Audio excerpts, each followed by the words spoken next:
In this video, we will add a new formulation in Formpak and look at some of the tools available for product formulators.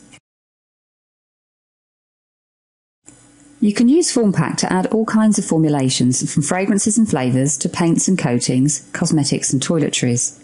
In this example, for demonstration purposes, I'm adding a formulation called lemon and ginger. I can enter a name for my formulation, choose the code sequence, and then automatically generate a number for my formulation. Formulation name and code is the minimum information necessary to add a new formulation. You can add other details about the formulation too. For example, you can add an application scenario. This would include the customer, in this case, the big and global company, and the kind of application you are working on. The application could be something like soap, or soft drink, or paint, or even a candle. There are other options as well. You can add other information to the development job. So this could be a comment about why you are creating this formulation. You could go further with information about a formulation, for example, by adding an attachment. An attachment could be some visual representation about the product you are developing, or any other kind of document that relates to your development.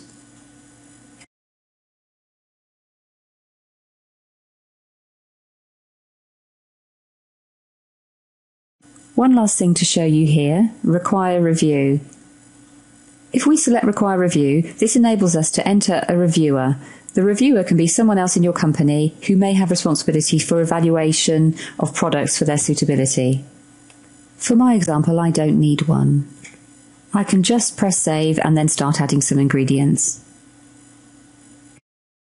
As soon as the composition design tool opens, the focus is in the code section. As you begin to type, the application starts searching for a match to the entry. You don't need to press any additional keys, the search starts automatically. You could enter a name, common name, chemical name, the code or a reference number such as a CAS or FEMA number. The results of potential matches will be displayed for you to select from. Once you select an ingredient, the focus moves to the concentration column so you can add a quantity. Pressing enter moves you to the next line to add another ingredient.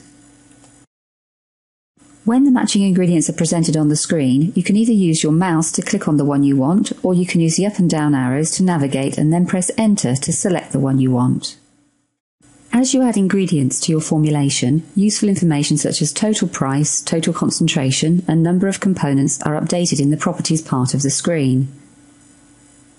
There are undo and redo tools, including an edit history, which allows you to go back to an earlier stage of your development. For my next ingredient, I'll add PG, an abbreviation for propylene glycol. You can see the application finds that easily and also indicates short name PG in the pick list, so you can see the criteria used to retrieve the items displayed. So, adding a formulation or recipe feels quite a natural process. You add an ingredient followed by a quantity, you press enter, and you are immediately taken to the next line to add another ingredient. Finally, for this demo formulation, I will change from adjust all components to adjust selected components, focused on propylene glycol, and change total concentration to 100. The PG concentration changes straight away. You can sort the information displayed on the screen by clicking on the column headers, for example, to display it in alphabetical order or by concentration. By clicking the sequence code column, you can go back to the original order as well. You can resize columns, change their order, and customize the information shown further using Customize Screen from the other menus.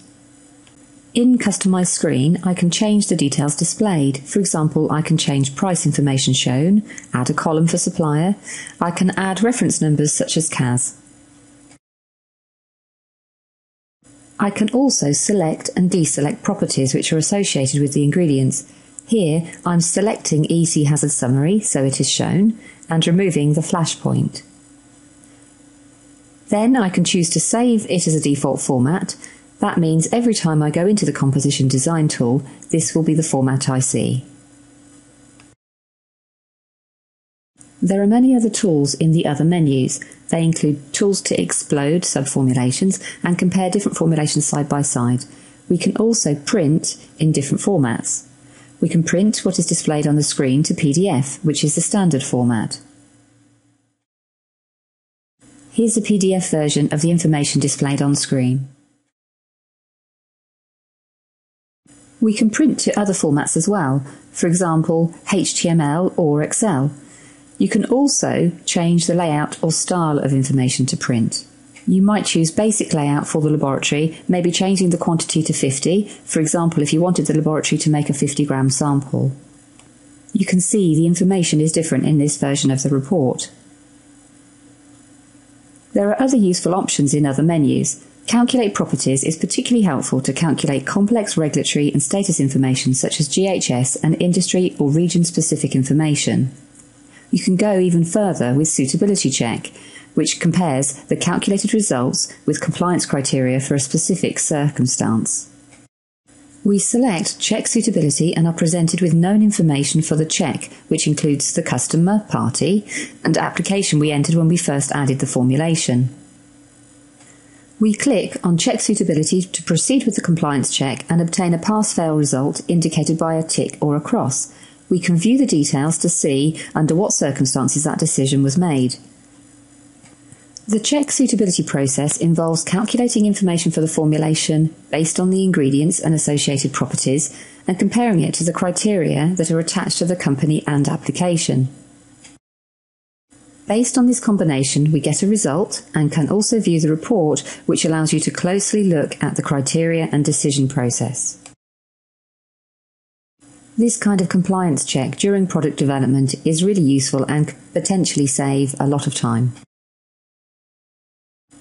There are just a few other things to show you. If we go back to the formulation itself, we can click on any of the ingredients, press View to look at it more closely.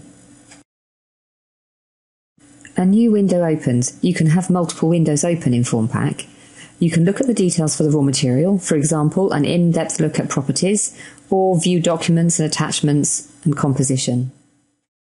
When we are satisfied that the formulation is finished, we can save it by using Save and Check In. This creates the first full version of this formulation.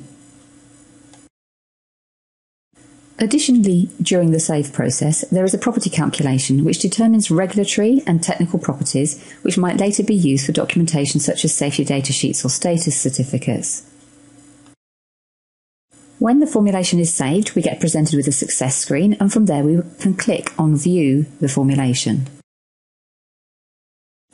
In the Composition tab, we can see information about who created the formulation and when. We can also open the development job associated with the recipe. Here we can see the comment we made earlier.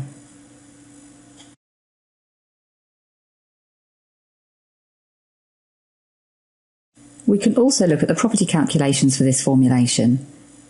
These are the properties that have been calculated based on the percentages of ingredients used, including the components within the ingredients, and taking into account the properties, hazards, and other attributes. The properties are displayed in property groups, and we can view information within them. Additionally, we could add further data, for example, a flashpoint or an appearance. There are different types of properties, including lists of components which may need to be declared in certain circumstances. You can also add product attributes which describe product character in the classification area, very useful for product library management.